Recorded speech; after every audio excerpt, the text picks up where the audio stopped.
Peas, veg, anything, cover crops. Okay.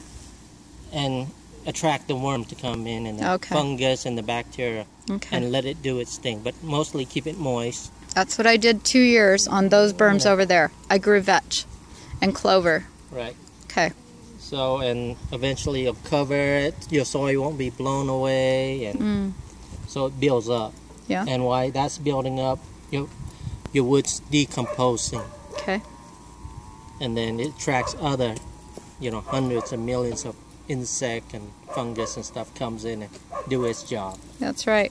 And just like they showed in the desert. They pulled apart the mulch and they had mushrooms in the desert. They were freaking out because they never seen mushroom in their lives. In the Middle East, they don't have mushrooms. So they called Geoff Lawton and says, "What is this white thing?"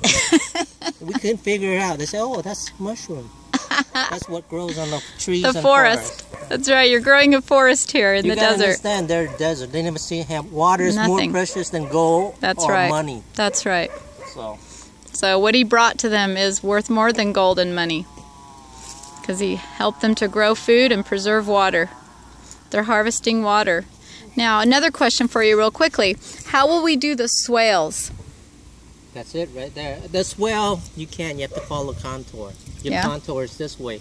We already did the contour. Yes. You saw? Yes. So it's this way. Okay. So we're using this as for, not only as your surplus and grown stuff, but you're also diverting all this water that's flooding in your house. That's right. We're kind of go 90 degrees from it, so it goes away. Yes. But I hope to catch. It's a hazard. But see, like what Geoff Lawton shows is he has in between the berms, it kind of dips down, and the water stays in the swale. Right. Can we do those? But you have to go this in between. Way. Oh, I see. In between. Okay. Because I did a architecture design, and I Google map, and I did it. Yes. And if you can peg it out. Yes. You have to do it this way. Okay. You could probably even, after all the berms are set up, kind of drill in and then put, conduit, which is little pipes that stick out that would funnel water in. You know what I mean? Could you do that? Do you need to? That's a lot of work. A lot of work, yeah. As As long as it's holding water in the swale. Little ones along the way that just would get water. I don't know. That's a lot. You look at how much that is. That's a lot. Hundreds of it. But if we could build swales that capture some water inside there? Well, if you have this, is eventually what happened when the wood breaks down. You ever go in the forest and grab an old crusty wood? Yeah. And grab by your hand? It shreds. And then you squeeze it, what happened? Water.